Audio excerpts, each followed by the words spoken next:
क्या मैं कहूँ, क्या क्या करूँ, मौला जतन। छाई उदासी यूं चार सू गुजरे जो दिल पे, सह ना सकूं बढ़ने लगी है मौला थकन। कुछ तो शर्म और हया करो। शर्मो भैया, असल में क्या है कि पहली बार अपनी जिंदगी में किसी के मुंह से ये अल्फाज सुने। मामी लगती हूँ फराज की मैं रिश्ते में। तो क्या हुआ, मामी कोई महरम रिश्ता नहीं होता। तुम दोनों तो डंगे की चोट पे शादी कर सकते हो, और मैं तो कहती हूँ कि तुम्हें उसी से शादी करनी चाहिए। आखिर खुशियों पे तुम्हारा भी तो हक है ना। पता है मुझे वो झूठा है, झूठ बोल रहा है ना। हाँ सबा, वो सच कह रहा था। मौला जतन।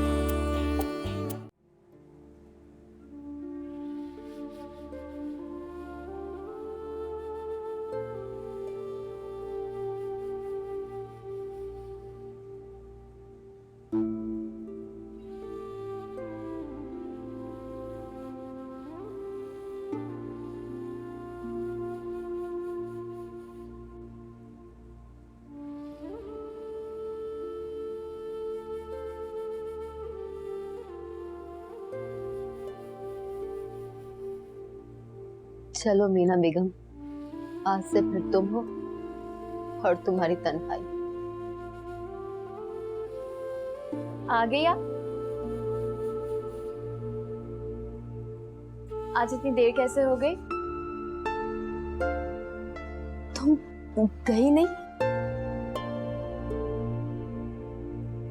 मैंने कहाँ जाना? असल में मैं समझी मैं बुरी औरत हूँ। मेरी असलियत जानने के बाद तुम कहाँ रहोगी मेरे पास? किसने कहा कि आप बुरी औरत हैं? मेरा माजी जानने वाला हर शख्स यही कहता है। अब तो इस बात की इतनी पक्की आदत हो गई है, लोगों के बिना बोले ही मैं उनके दिल का जान लेती हूँ। कौन अच्छा और कौन बुरा, ये फैसले हम इंसानों के करने के नहीं हैं, तो खुदा के काम है। हाँ, रही बात अच्छाई और बुराई की, तो इस वक्त इस दुनिया में मेरे लिए आपसे ज्यादा अच्छा इंसान कोई नहीं। लेकिन एक सवाल है मेरे जहन में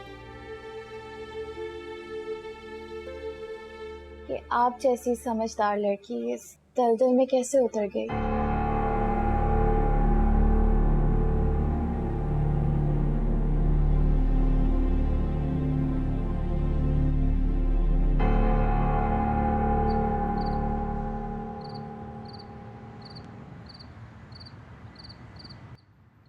पैदाइशी समझदार नहीं हूं मैं।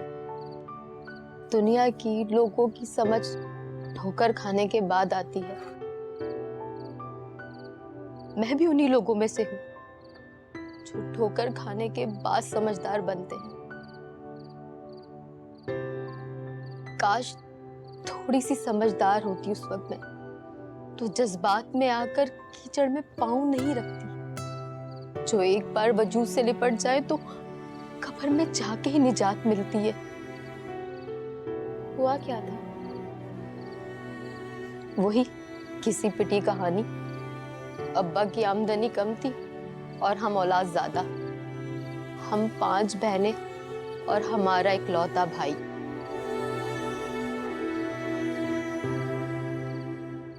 कहते हैं गुर्बत बुराइयों की जड़ होती है, और बिल्कुल ठीक कहते हैं।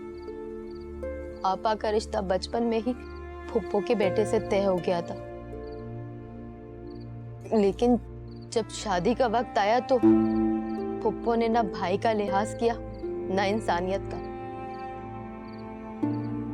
भाई की माली हैसियत से वाकिफ होके भी उन्होंने शर्त रख दी कि उनके बेटे को सलामी में 50,000 देने होंगे, वरना ये रिश्ता खत्म समझो। अब्बा की इतनी औकात नहीं थी, उन्होंने साफ मना कर दिया। और आपा एक लालची खुदगर्ज इंसान के इश्क में मुब्तला थी। उन्हें रो रो के अपना बुरा हाल कर लिया, यहाँ तक कि खुदकुशी करने की कोशिश की। उस वक्त मैं काफी छोटी थी, मैट्रिक के इम्तिहान दे के फारिग हुई थी। मैं आपा की हालत देख के बहुत डर गई। मुझे लगा आपा की शादी अगर फुप्पो के बेटे से नहीं हुई तो कहीं वो जान ना दे दे। जज्बात में आ गई। आपा और उनकी मोहब्बत को तो बचा लिया, मगर खुद कहीं की नहीं रही। फिर क्या, फुप्पो की शर्त पूरी हो गई। आपा ब्याह के अपने ससुराल चली गई और मैं पैसों की लालच में दलदल में धंसती चली गई। लालच की एक वजह यह भी थी कि पैसे आने की वजह से अम्मा का मूड ठीक रहने लगा था। लेकिन आपकी अम्मी ने आपसे पूछा नहीं कि इतने पैसे कहाँ से आ रहे हैं? नहीं, मैंने उन्हें खुद ही बता दिया कि मुझे एक अच्छी नौकरी मिल गई है। अच्छी दुनियादार खातून है मेरी अम्मा, और मैं मैट्रिक 3rd डिवीजन। खैर, फिर आपा के बाद बाकी की बहनों की शादी भी धूमधाम से हो गई। भाई को पढ़ाई में खास दिलचस्पी नहीं थी, इसलिए अम्मा चाहती थी कि उसे कोई कारोबार करा दूं। तो मैंने उसे इलेक्ट्रॉनिक की दुकान खुलवा दी। और आपकी शादी? आपकी अम्मी को आपकी शादी का ख्याल नहीं आया? उससे पहले वो चाहती थी कि उनके घर का मसला हल हो जाए, ताकि उनकी बहू के सामने उनकी शान शौकत में कमी ना आए। इसलिए कई साल गुजर गए उनके पसंद के घर की जद्दोजहद में। फिर एक दिन मेरी खुशनसीबी कहो या बदनसीबी, आंटी के बंगले पर पुलिस की रेड हुई और मुझ समेत सारी लड़कियां पकड़ी गईं। मीडिया वाले हम जैसी लड़कियों को मुफ्त का माल समझते हैं। हम सब लड़कियों की बड़ी बड़ी तस्वीरें अखबारात में छपी, न्यूज़ चैनल पर चली। मेरी असलियत पूरे खानदान के सामने आ गई। न्यूज़ चैनल को तो रेटिंग मिली और हम किसी को मुंह दिखाने के काबिल नहीं रहे। बस यही है कुल कहानी मेरी। आगे तुम खुद समझदार हो। फिर मेरे बाप और भाई की गैरत जाग गई। मेरी बहनों और माँ को मुझसे घिन आने लगी। भाई तो मुझे गैरत के नाम पे कत्ल करना चाहता था, मगर अम्मी को डर था कि अगर मुझे कत्ल किया तो वो भी सारी उम्र जेल में सड़ेगा। इसलिए मुझे मेरी ही कमाई से बनाए हुए घर से बेदखल करके सारे ताल्लुक तोड़ दिए। घर से निकलते वक्त मेरी माँ ने मुझे कहा, जिंदा सलामत जाने का मौका फराम करके मुझ पर एहसान कर रही हूँ और मैं उनको अपना मकरू चेहरा कभी नहीं दिखाऊं। उन्होंने वसीयत की कि मैं उनके जनाजे में भी शरीक नहीं हो सकती।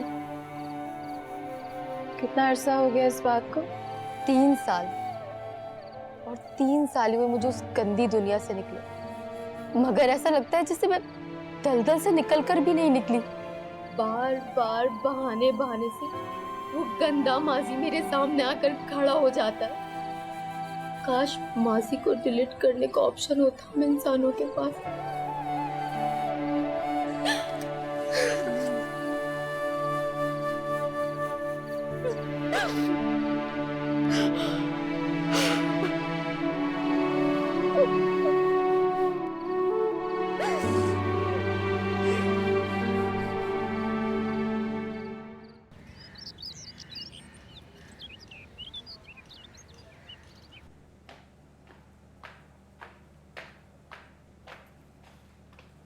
अरे तुम कब आई? मुझे लगता है मुझे यहाँ नहीं आना चाहिए था। मैं चलती हूँ। पागल हो गई हो? ऐसे कैसे चली जाओगी तुम? आरज़ू, आंटी बहुत गुस्से में लग रही थी। शायद उनको मेरा यहाँ आना अच्छा नहीं लगा। कुछ कहा है उन्होंने तुमसे? नहीं, कुछ कहा तो नहीं, लेकिन उनकी नज़रों में बहुत गुस्सा था, बल्कि बहुत नफरत थी। आओ अंदर चल के बैठो। आरज़ू आओ ना। बताओ ना। क्या बताऊं कैसे हैं जाहिर?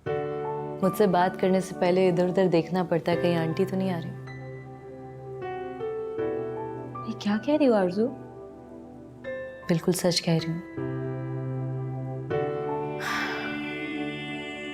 वैसे तो आंटी भी मुझसे नफरत करने में हक बजाने में, उनके शौहर के कातिल की बेटी हूँ। मुझे तकलीफ देने वाली आंटी नहीं है, मेरा बाप है। मेरे बाप ने मेरी किस्मत में ये जिल्लत लिखी है, ये अजाब लिखे हैं। हौसला करो। हौसला ही तो कर रही हूँ। दिल तो चाहता है ये घर छोड़कर यहाँ से कहीं भाग जाऊं। इस वक्त किसी नजरबंद कैदी वाला हाल है मेरा यहाँ। हंसना, बोलना, खाना पीना सब कुछ जुर्म लगता है। अपने शौहर से बात करने से पहले 100 बार सोचना पड़ता है। वैसे आंटी का बिहेवियर बहुत अजीब सा है। नॉर्मल तो बिल्कुल भी नहीं लगती वो। मुझे लगता है उन्हें किसी साइकेट्रिस्ट को दिखाने की ज़रूरत है, क्योंकि वक्त के साथ साथ उनका ये डिप्रेशन मज़ीद बढ़ता जाएगा। बहुत मुश्किल हो जाएगी आरज़ू। मुझे खुद ऐसे ही लगता है। तो फिर तुम करो ना बात जाहिर भाई से।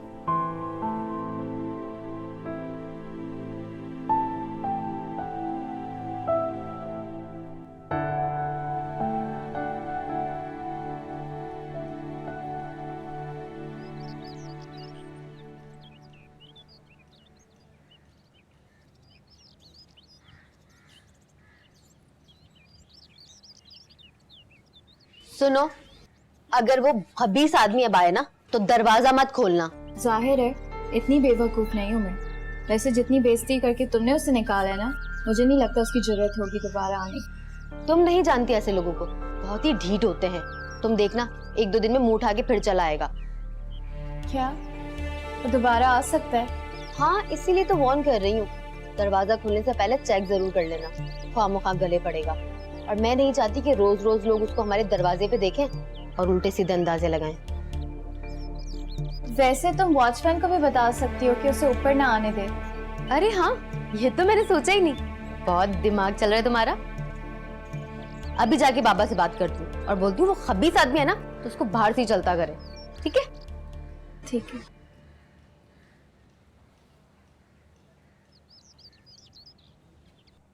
अच्छा मैं चलती हूँ। और हाँ, मेरे जाने के बाद ही कॉल करना, वरना उन्हें लगेगा कि मैंने तुम्हें भड़काया। वैसे भी उनकी दिमागी हालत तो ठीक नहीं है। ओके।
हम इंसान कितने नाशुक्र होते हैं। जो हमारे पास होता है वो हमें नज़र ही नहीं आता। जो नहीं होता उसका रोना रोते रहते हैं।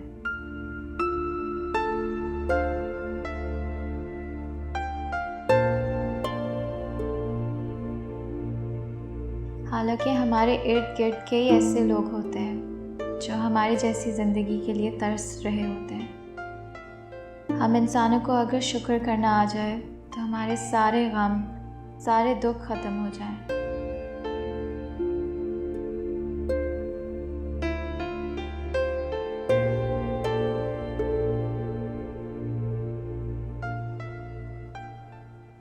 क्या हुआ, सोई नहीं अभी तक? नींद नहीं आ रही। आपको क्या हुआ? आप तो सो जाएं सुकून से। बहन मेरी, तुझे जागता देखते मेरी नींद उड़ गई। चाय बनाओ। पता है मेरा क्या दिल कर रहा है? क्या चाह रहे? बड़ी आपा बनकर तुम्हें रुखसत करने को। ओहो बड़ी आपा, खुद के बारे में क्या ख्याल है? आपको शादी नहीं करनी?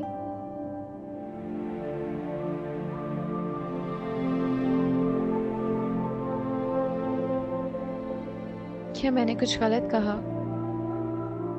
मुझसे कौन करेगा शादी? शादी के लिए तो बद किरदार आदमी भी शरीफ औरत चाहता है।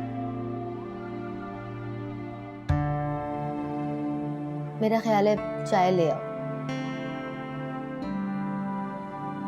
हिना, ऐसी बात नहीं है। दुनिया में बेहिस लोगों की कमी नहीं है, लेकिन कुछ आटे में नमक के बराबर अभी भी अच्छे लोग हैं जिनमें इंसानियत और ज़र्फ बाकी है। अगर चाय मिल जाती तो अच्छा होता।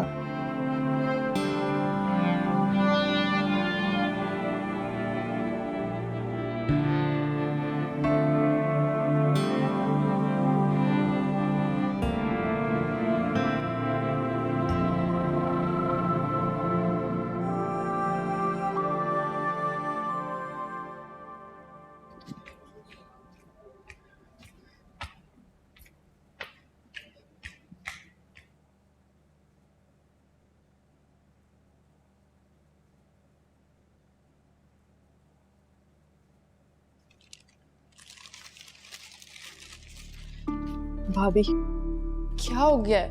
आप मुझसे खफा क्यों हैं? नहीं पागल, मैं तुमसे क्यों खफा होंगी? अगर खफा नहीं है तो आप मुझसे कोई बात क्यों नहीं कर रही? देखो मानो, अगर अम्मी ने देख लिया तो वो नाराज हो जाएंगी। भाभी, अम्मी सो रही हैं इस वक्त।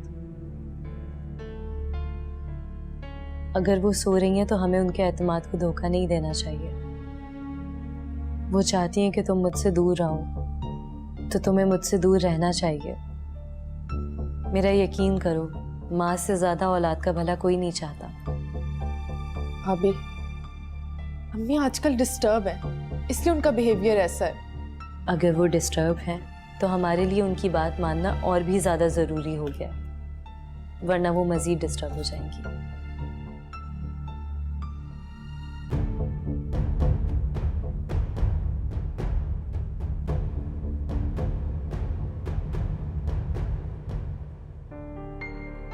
भाई, अब देखिए ना भाभी को। अब सेट है, वो ठीक हो जाएगी। लेकिन भाई, खाना खाया अम्मी ने?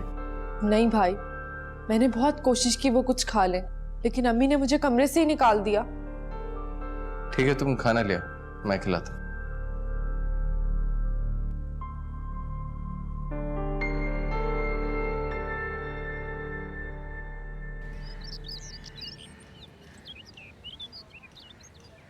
आंटी की तबीयत कैसी है? वैसी है। तुम रो रही हो क्या? नहीं तो। झूठ मत बोलो, तुम्हारी आवाज बता रही है कि तुम रो रही हो। जब पता है तो आप ऐसे सवाल क्यों कर रहे हैं? सिर्फ इसलिए कि तुम कुछ कहो और तुम्हारे दिल का बोझ हल्का हो। तुम्हें नहीं पता, तुम्हारे इस दिल के बोझ ने मेरे दिल को भारी।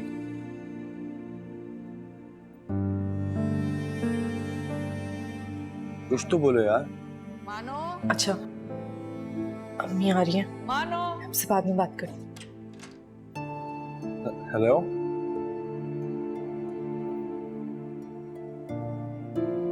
अम्मी, कोई काम था तो मुझे बता देती, आप क्यों यहाँ तक आई? कितनी तो आवाजें दी थी तुम्हें, बुलाया भी था, मगर तुम्हें किसी की आवाज कहाँ आती है?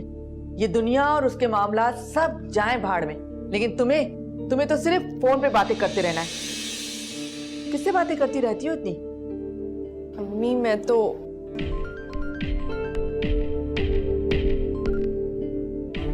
Hello,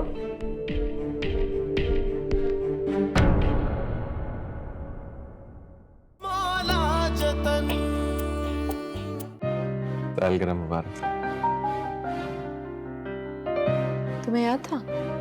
I love you. Will you marry me? आप प्लीज मेरी एक मिनट बात तो सुने। वो किसी से मोहब्बत करती है। पढ़ाई के नाम पर आंखों में धूल झोंकती रही है हमारी, ये इश्क हो गया ऐसे। मेरी मासूम बच्ची को इस रास्ते पर इस लड़की ने लगाया। कोई अपने घर की इज्जत को कैसे उछाल सकता है? बहुत बर्दाश्त कर लिया मैंने, अब ये लड़की इस घर में मजीद 1 सेकंड नहीं रहेगी। जाहिर प्लीज आंटी को समझाए ना। सुन लिया तुमने जाहिर का जवाब? चलो अपनी शक्ल गुम करो। जाहिर